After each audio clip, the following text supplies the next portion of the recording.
All right, I have noon on my clock, so we'll go ahead and get started. I'm sure more people will be filtering in as we're going, but it is noon. I want to be respectful of your time.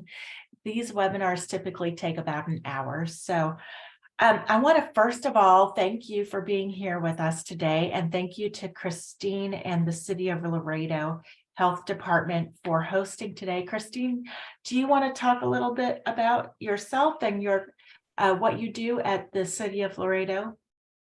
Yes, good afternoon, everyone. My name is Christine Reyes. I am the Health Educator Supervisor for children and young adults with special healthcare needs. It's a program fostered by the Health Department to help families with transition services and resources, medical home resources, as well as community inclusion. We do have 12 contractors throughout the state of Texas. So we do reassure the families that if they move out of the city of Laredo, we're able to help them and connect them with additional resources in their cities that they move to, so that we make sure that the services local and statewide are shared with the families as they move on to another city or area within Texas. But thank you again to Consolidated Planning Group for partnering up with us on this venture.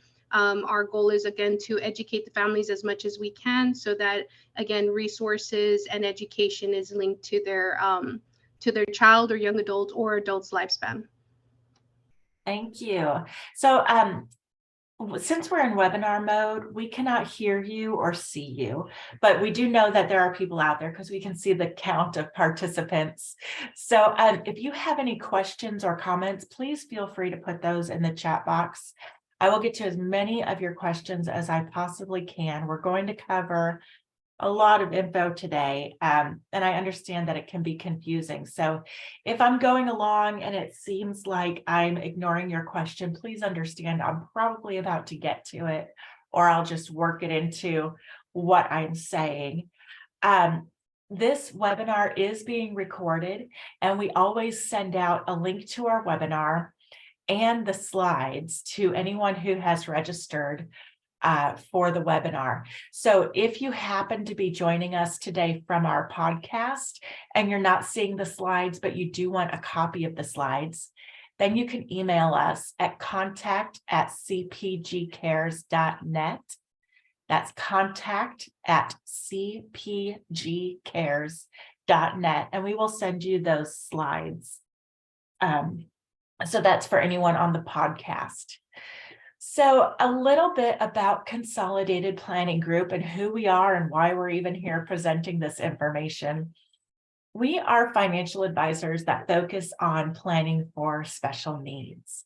We're talking about protection plans, lifetime care, transition planning. That's what we're going to focus on today.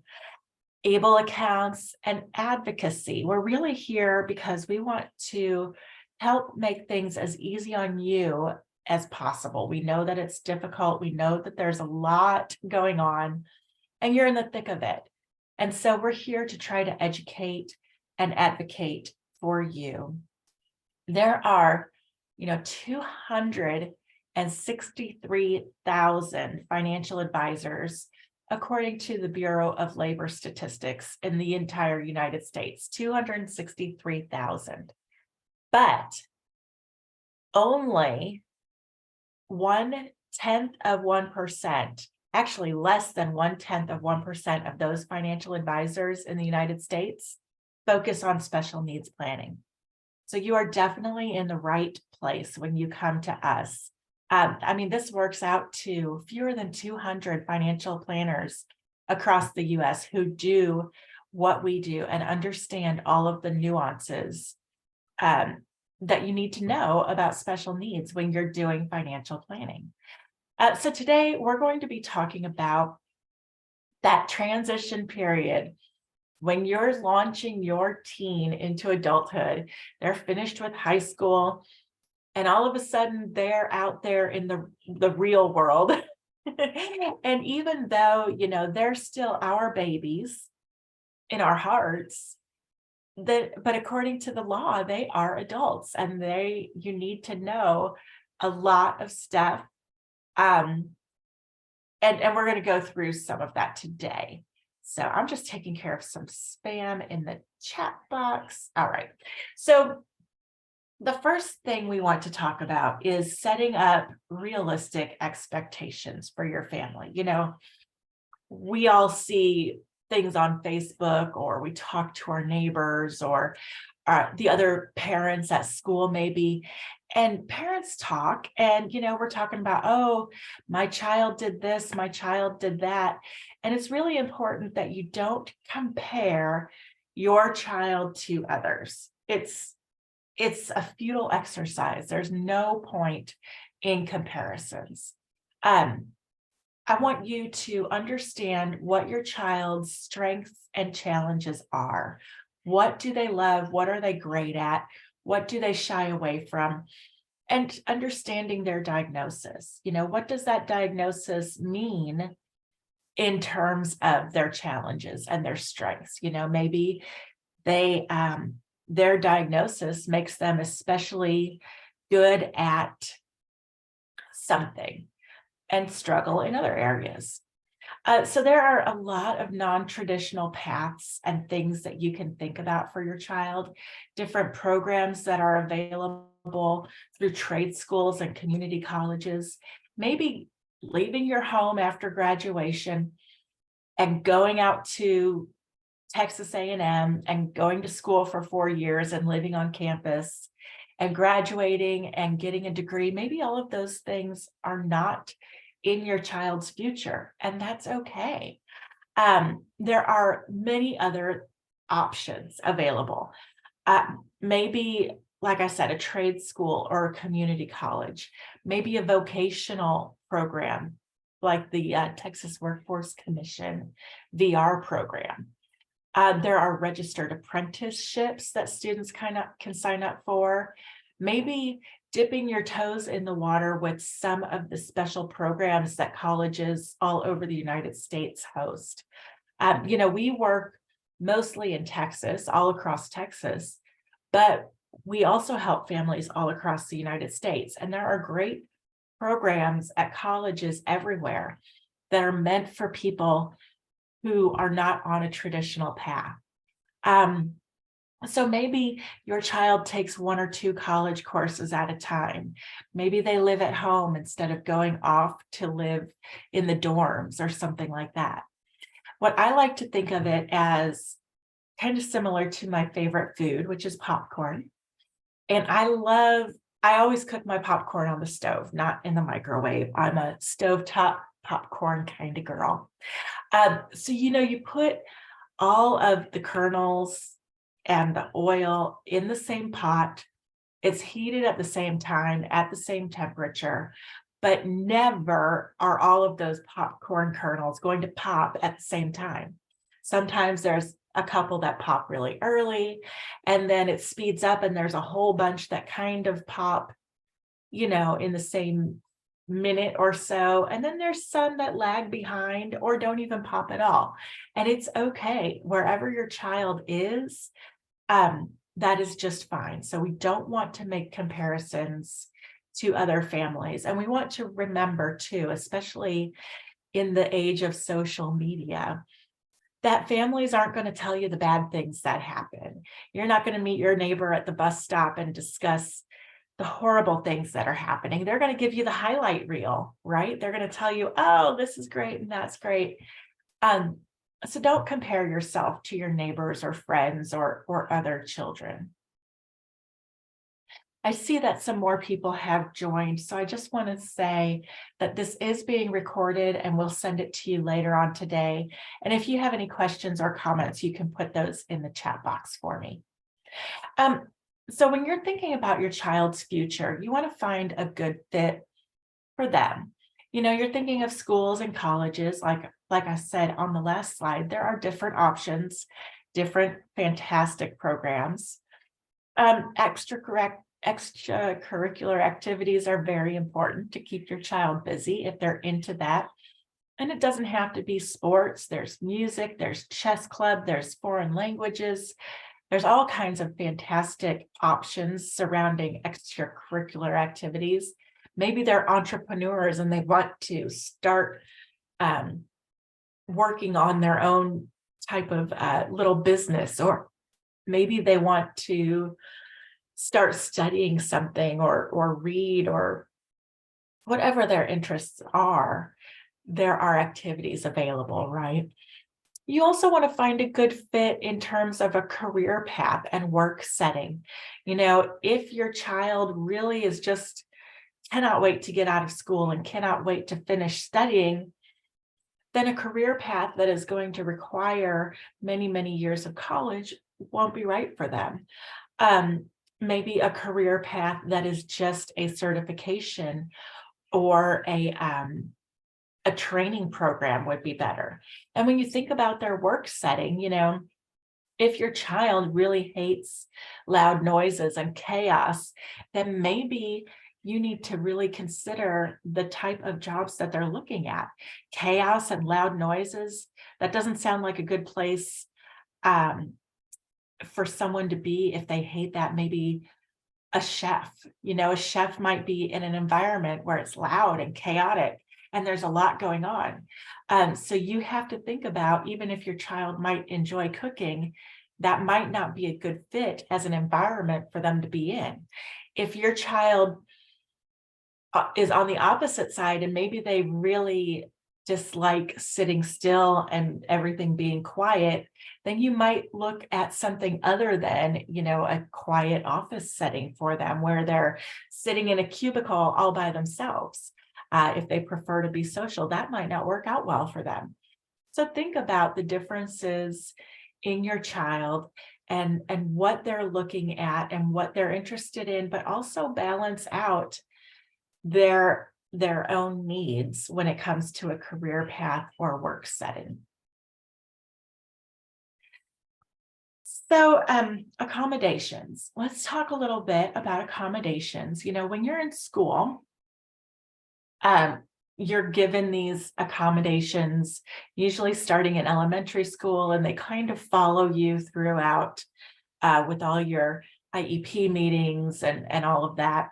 They follow you out throughout public education, or at least those first 12 years of school. When you get to like that senior year, junior, senior year of high school, I want you to know that you can still have accommodations on things like your SAT and ACT test, any AP exams, if they're taking dual credit college courses, or even later on when they go to graduate level exams and real college courses, you can still have accommodations. You do need to check what the requirements are ahead of time and be prepared. The SAT test, or the AP exam, if that's proctored by Praxis or whatever program is in charge of these tests, they have written rules and regulations, and they can tell you what you need to prove, but you have to go in knowing what accommodations you need and why your student needs that. When it comes to things like the SAT and ACT, you don't even need to take those if your child is not interested in going to, a 4-year college. If they're going to a trade school or a community college, they usually don't even need to take the SAT or ACT test.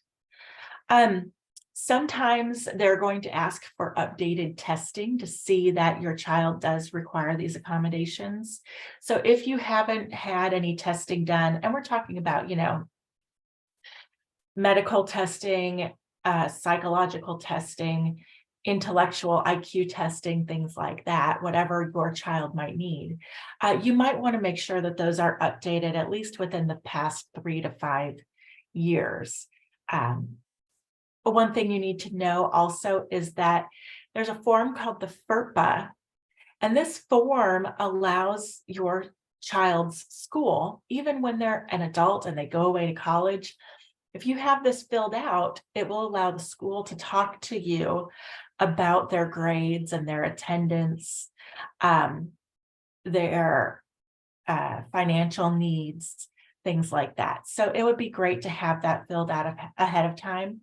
For children with some sort of an intellectual or developmental disability, and for students who don't have any sort of disability. It's important for both, because As we know, we all know, the law says that your child is an adult at age 18, but we all know that not all children, not most children, are equipped to just jump out into life and deal with everything on their own when they turn 18. So having a FERPA in place at the school is a great idea.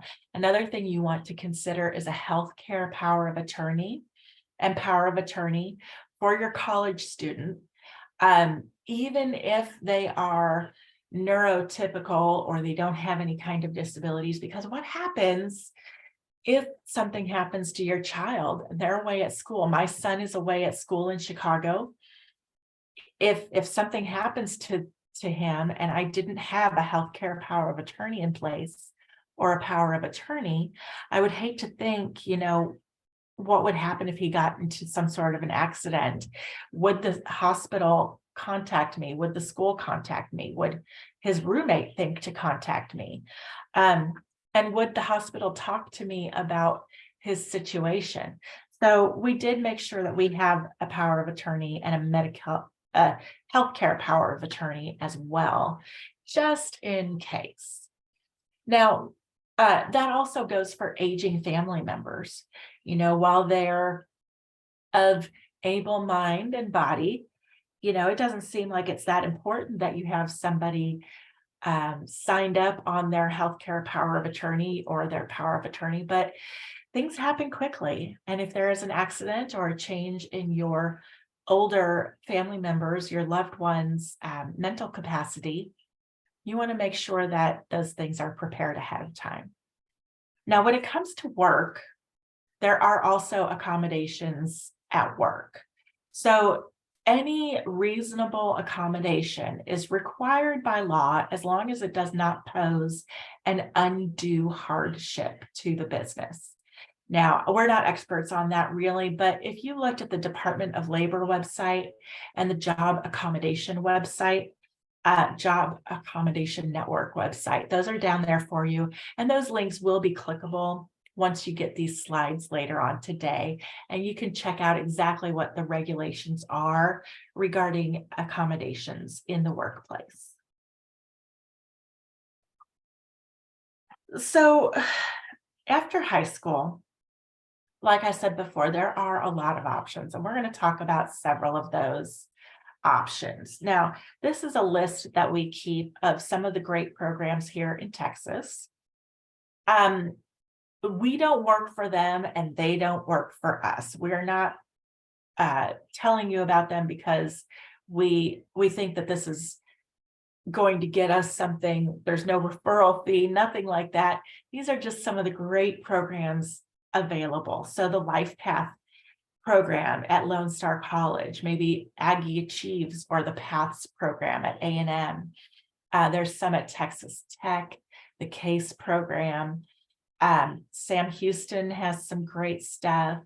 E4 Texas at the University of Texas, the Non-Periel Institute, lots of great programs at college campuses so that your child can be involved on the college setting, in the college setting, but still have accommodations and have their learning tailored to them. So there are some great options out there.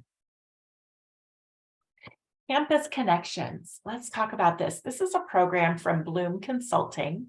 Again, we don't work for them. They don't work for us. It's just a program that we are aware of. But they help support neurodiverse college students with various disabilities as they attend a post-secondary institution. They give either in-person or virtual support, depending on what college your student is looking at. And they use a wraparound planning process and the Berkman method assessment to help determine an individualized support team for your student. They give your student a connections coach who acts kind of as a mentor to guide them and give them navigational support. And it really helps empower students to learn to self-advocate and solve their concerns more effectively, and fosters informed choice. So this program is not free. It costs about $1,000 a month if you're doing it through private pay. Later on, we're going to talk about the VR program, and your VR counselor might be able to help sponsor this program if it fits in with your plan for the VR program.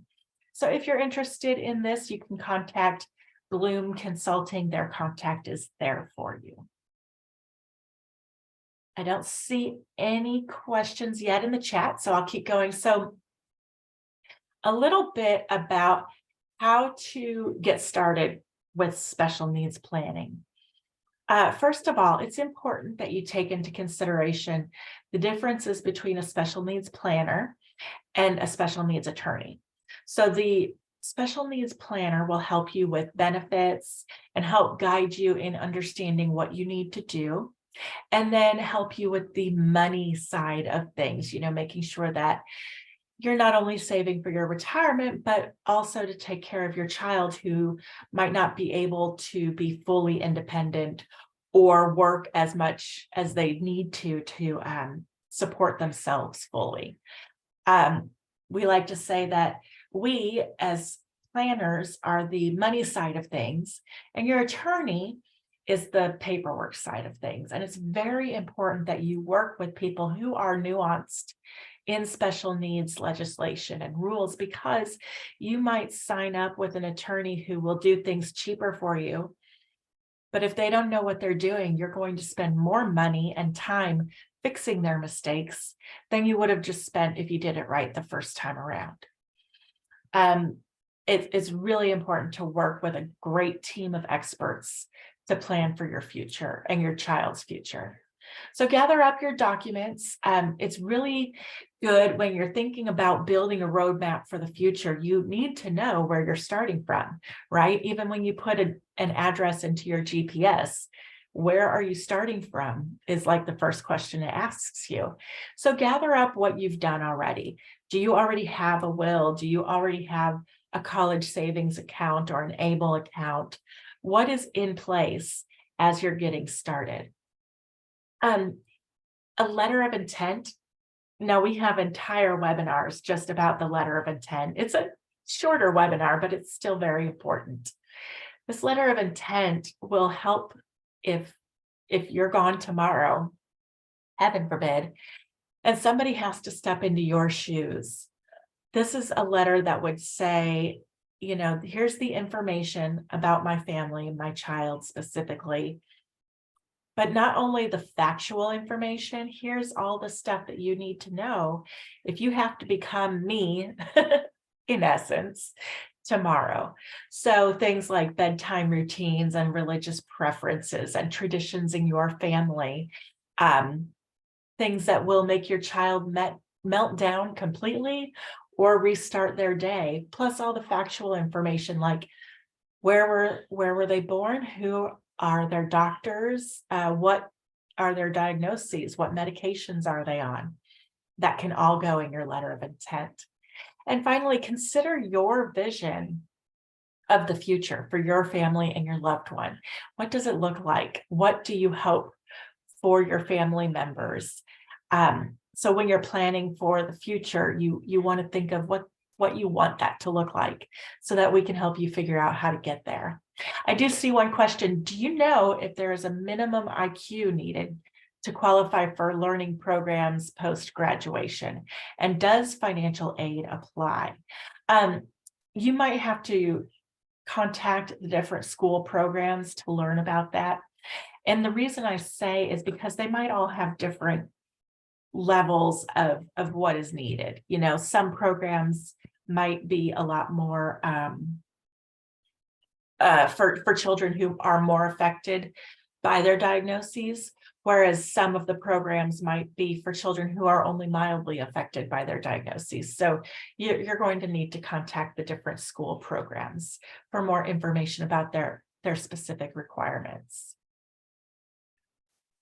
An LOI, letter of intent, is that a document that needs to be created by a lawyer or an attorney? No. A letter of intent is something that you can do yourself. You can just type it up on your laptop and prepare it. Just think of it as a love letter to your family.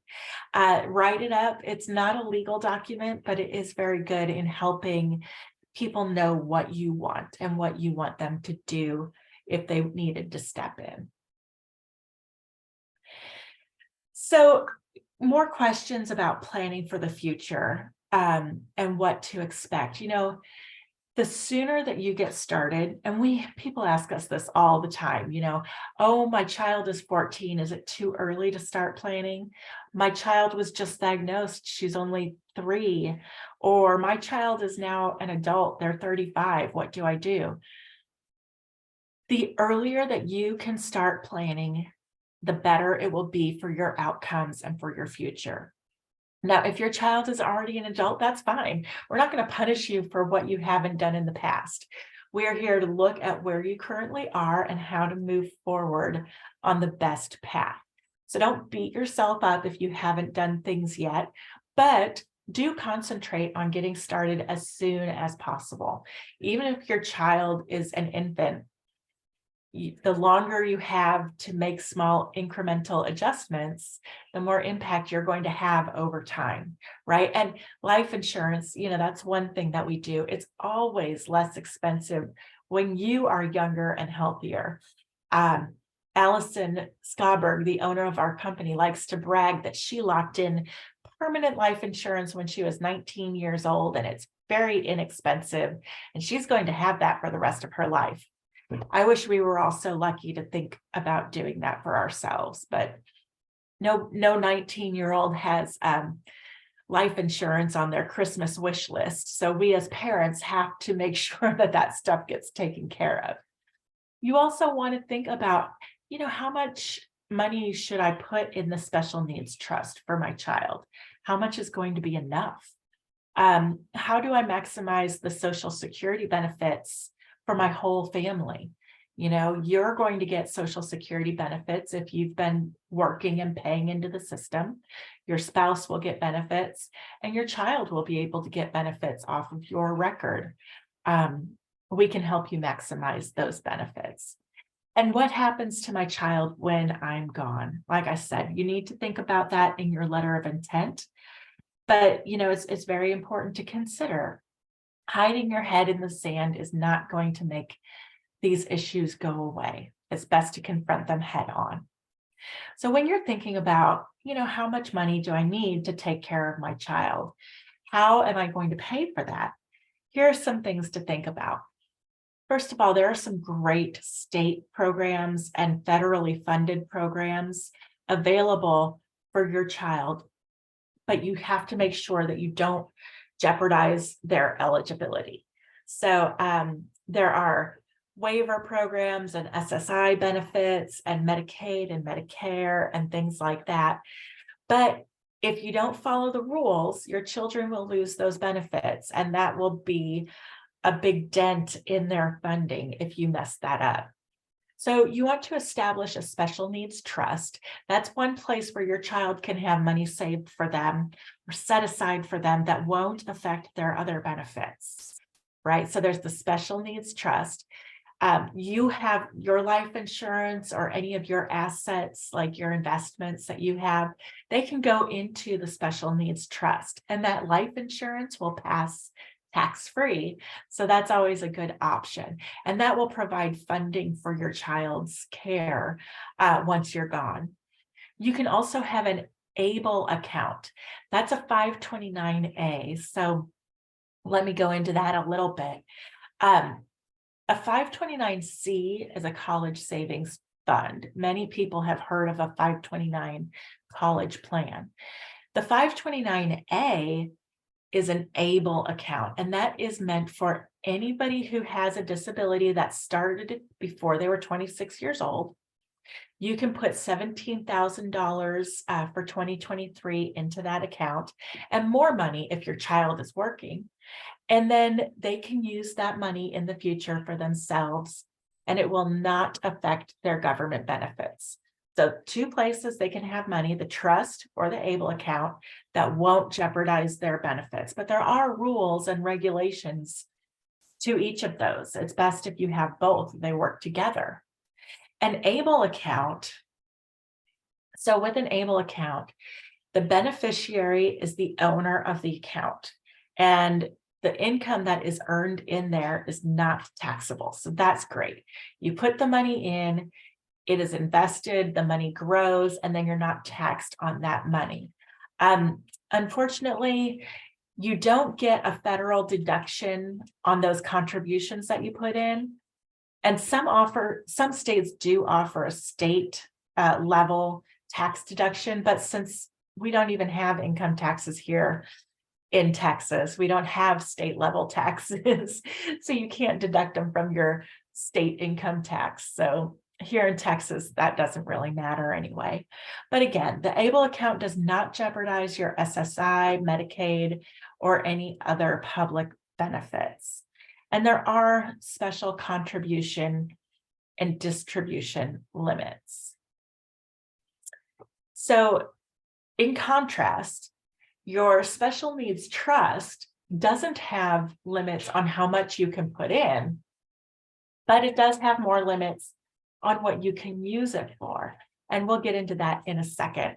But your special needs trust, again, it does not affect the other benefits for your child. You can have money saved there for your child. You can put money into a special needs trust from your assets, and it won't bother them. You can put as much as you want in there, but there are limits on what you can use it on. If guardianship is in your future, guardianship can begin when your child is within about 6 months of turning 18 years old, and you'll need to speak with an attorney for the special needs trust and for guardianship. We're not attorneys, but we can refer you to a great one, and we know what you need to do. And they'll also be able to help you with a will. So your attorney can help with the trust, guardianship, and a will. And we can help with the ABLE account and life insurance and finding money to put into the trust. And of course, your benefits. So before I go into some residential programs, I want to talk just a little second more about ABLE account versus trust. So this is what you need to know. Your ABLE account, you can spend that money on anything that is construed as being a beneficial to the child's life, anything that will help them have a better living experience, right? A better living experience. But you can only put $17,000 in there this year, and you don't ever want that ABLE account to go over $100,000. So you can use it on anything, but there's a cap. Only $100,000 can go in the ABLE account. With your trust, you should not use your trust on food, shelter, cash, things that your child, really needs. So food, shelter, cash, you should not use your trust account for, but you can put as much money as possible in there. So they work together. You can use the ABLE account for that food and shelter, but not the trust account. You can put as much money in the trust account as you want, but not the ABLE account. So there's pros and cons of each. All right. Okay, so this page offers some great resources in terms of transition programs and residential programs. Again, I'm going to say we don't work for them and they don't work for us. But if you're interested in getting more information, these are some great places to reach out to. I have listed the name, and the name, when you receive these slides, you'll be able to click on the name, like Avondale House, to go to their website. And of course, it says here what town they're in. I tried to make that clear too. So if you're in the Sugar Land or Houston area, there's some options. If you're in San Antonio or Abilene or Stafford, there's just different options here for you. And you'll be able to look through all of those. I don't see any questions coming through yet. Okay, so this page is just so that you have this link here for our upcoming webinars. We do these, 3, 4, 5 times a week on different topics, different things that are going to be helpful to you in your journey to help unravel everything you need to do and make things clearer. It's really beneficial, even though it might be repetitive and a little bit tedious. But listening to the same webinar or the same topic, maybe sometimes I'm presenting, maybe sometimes Allison is presenting, or maybe, sometimes we have attorneys on or other guest speakers to go through the information. But the more you listen to, the more you're going to pick up tips and tricks here and there. And even if you only get 2 or 3 items that you walk away with that you can implement, those are very helpful. So check this link for our upcoming webinars. And then after the webinars are finished, we always send out a copy of the slides to anyone who registers and a link to the webinar on our YouTube channel, because once the webinar is finished, we put it on YouTube and you can go back and watch them at any time that's convenient for you, even if it's 2 in the morning or whatever. So these are some more topics that we talk about and help families with. Each of these can be an entire webinar by itself, and some of them are, quite frankly. So, we talk a lot about developing your comprehensive special needs care plan. What do you need to do for your child to make sure that they have the very best shot at being cared for the rest of their lives? We talk about the future care cost estimates. We look at different options for the future and how you're going to pay for those things. The Texas waiver programs, please make sure that you are on the waiting list for those waiver programs. They're designed to help pay for things like they can help pay for housing, therapies, respite care hours, all kinds of things, transition programs, school, things that your child might need. But the waiting lists can be very, very long. So even if your child is an infant and you're not 100% sure, but you think there might be something going on in terms of a disability, sign them up. You don't have to prove that they qualify until their name comes up on the list. And like I said, that could be 10 to 15. Now I'm hearing 23 as a number of years that you might have to wait for those programs.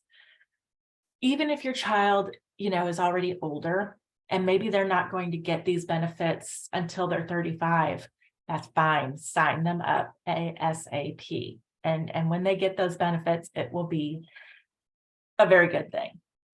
SSI and SSDI, these are 2 different programs. They're for different stages of your child's life.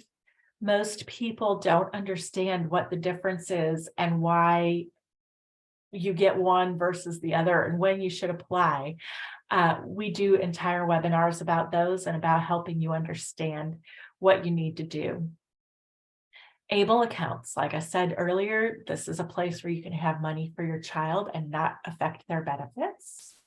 Beneficiary designations become very, very important when you have a child with a disability, because if you leave money to your child in the wrong way, it can ruin those benefits. It can take away those benefits. So for example, your life insurance, you never want to say, my life insurance is going to be left to my son, Jacob Morris. No.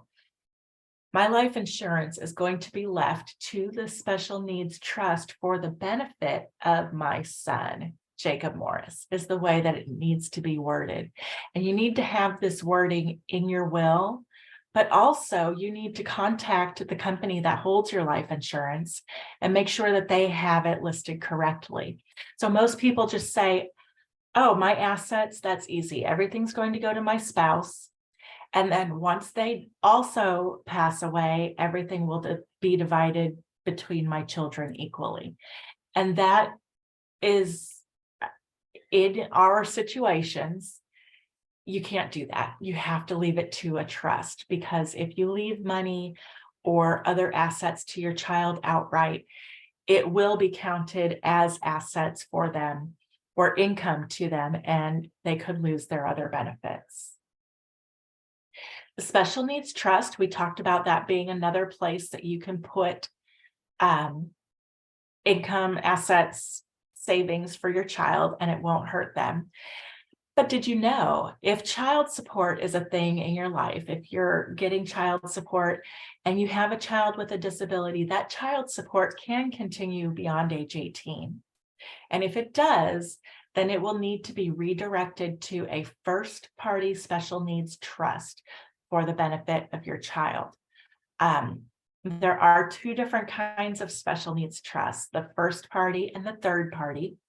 The difference is that the first party, like child support, this is money that belongs to the child.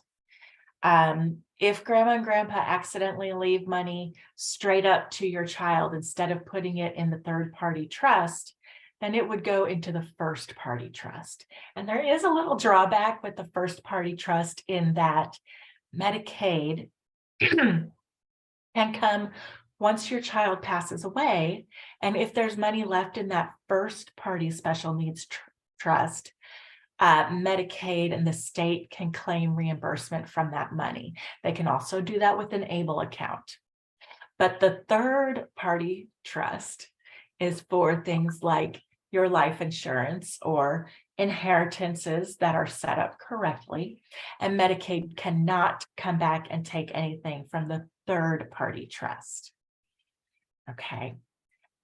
Residential living communities and other options beyond high school, like transition programs, day programs, SSI programs, ISS programs. It always makes me think of in-school suspension, but now that's what they're calling DayHab, is an individual socialization. I forget what the other S is, whatever. All of these programs, there are so many great options out there, but there could be long waiting lists. And you want to check into them early so that, you don't find the perfect residential community maybe. And then you're like, oh, this is great. We're going to be able to afford it. They take children who have the same diagnoses as my child. They're well equipped to deal with what my child's diagnoses are, and I like the location, and it seems like a great place for my child, and we're ready to go. And then you find out that they have a 5-year or a 10-year waiting list.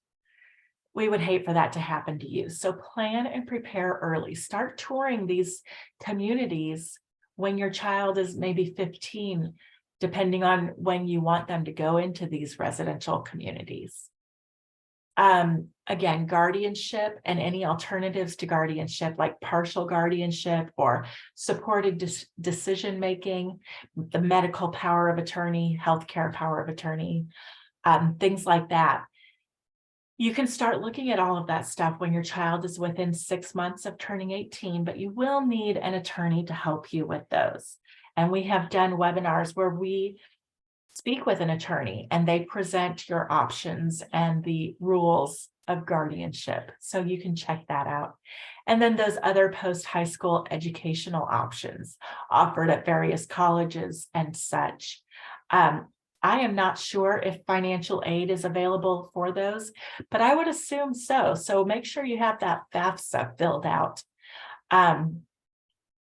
It's not as difficult as they make it sound to fill out the FAFSA form, and you want to do that every year as soon after October 1st as possible. It's the FAFSA is released on October 1st. You can get that filled out. Even if you think that your child is not going to go to college or does not want to go to college, things change in an instant around here. Your child might change their mind or something might happen. They find a great program or you find a great program and all of a sudden you're ready to send them. So just go ahead and fill out that FAFSA every year regardless. Do you need an attorney to set up a supported decision-making document? So a supported decision-making is kind of a contract between you and your child. And it's saying that you're available to help them and they will, consult with you on certain issues. Now, will a doctor's office care that you have a supported decision-making agreement with your child? Sometimes yes, but usually no. It's not legal enough for some things where you would need legal guardianship. But again, we did a webinar with an attorney and she went through all of those options and talked about them. So if you look back on our YouTube channel, you'll be able to find that one and get those questions answered. Or you can reach out to her and ask her yourself, because I am not 100% sure that you have to have an attorney. There are certain things where you can just write it up yourself or find a template online. And that might be one of those things, but at the very least, get it notarized, okay? This is our team. We all went out and got our glamour shots done. Like I said, we live and work just outside of Houston, but we serve families all across Texas and all across the United States. We are members of the Academy of Special Needs Planners. We're nationally certified as Social Security advisors. Allison and Jeff are a husband and wife team, and then there's myself and my husband, Andy, and we have 4 fantastic operations staff people who help with documentation and paperwork and all of these things, and making phone calls and marketing and setting up all of these great webinars. So as you look at these smiling faces, especially the 4 on the bottom row, you see how kind and sweet they look. They're going to be reaching out to you to see if you have more questions about today's webinar, or to see if you would like to schedule an appointment to meet with any of us on the top row, where we offer you a free consultation. So please don't be rude to the operations ladies. They're trying to help. They're going to say, do you have any further questions? Do you want to set up your free consultation? This is how you can do it. So you can do before they even call you. You can set up your consultation yourself using the QR code. You can call them or you can email. The way our consultations work is that, first of all, we send you a quick questionnaire about your family: birth dates, address, phone numbers, what are your children's names and diagnosis. That way we don't have to spend time on our call to do those things. We can really take the time to answer your questions, which is what we aim to do first, is to answer the questions that you have that keep you up at night, and then to learn about your family and your child. And then we go into how we work and what we do and what we charge, right? And then we'll see if it would be a good idea if you want to work with us, and if we feel like it would be a good idea to work with you. Usually that answer is yes, but we have run into people who we say, maybe it's not right for you to work with us, or you don't even need us. You've got a good handle on things. But then we go from there. If you decide to become a client of ours, we get to work and we talk about how that all works on these initial consultations. You can also follow us. All of our links are here on the bottom: our YouTube channel, our Instagram, our podcast, and our Facebook page. So you can check those out as well. I see that we have another question. Do you have Spanish interpreters? Unfortunately, we do not. We do not have anyone on our staff who speaks Spanish, and we don't have anybody who can interpret for us. But we are very, very patient. And if you have a translator or someone who can help on your side, we are more than happy to, repeat things and speak slowly and do whatever we can to help. And we have had some offers of people who want to help us translate some of these webinars. So we can send you that information if you reach out to us. Okay. If there are any questions that you have left right now, either get them into the chat box or understand that we're going to be reaching out to you, or you can reach out to us and we'll get those answered for you. But I really want to thank everyone for being here today. We love being part of the community and being able to support you. Christine, thank you for hosting again, and the city of Laredo. We love doing these webinars to be able to help as much as possible. Like I said, if you have any further questions, reach out to us. You'll get an email later on today with the link to this webinar recording and with all of these slides, and of course, our contact info. So thank you again. Enjoy your week and a happy long weekend coming up. So enjoy that, and we'll talk again soon. Thank you, everybody, and thank you, Christine. Bye.